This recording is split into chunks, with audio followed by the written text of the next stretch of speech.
নরম তুলতুলে তাল দিয়ে আজকে বানালাম তেলের পিঠে, যেটা একেবারে নরম আর খেতে হবে অসাধারণ। আপনারাও একবার বাড়িতে এভাবেই তাল দিয়ে তেলের পিঠে করে দেখতে পারেন। তাহলে চলুন আজকে দেখে নেওয়া যাক।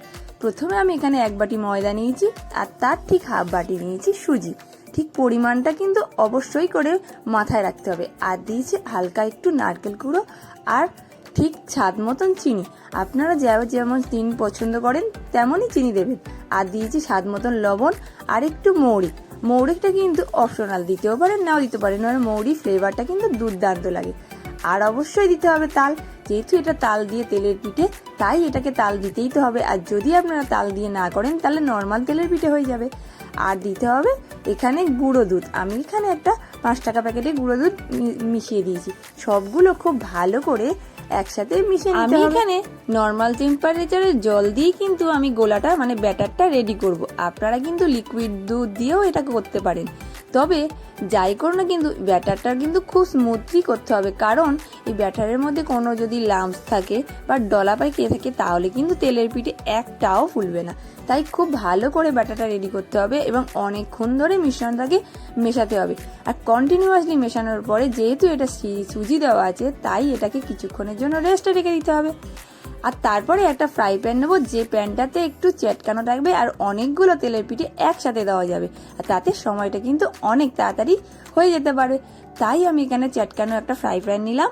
আপনারা কড়াতেও করতে পারেন। হাতা দিয়ে 1 হাতা করে ব্যাটার নিয়ে কড়ার মধ্যে দিয়ে দিতে হবে।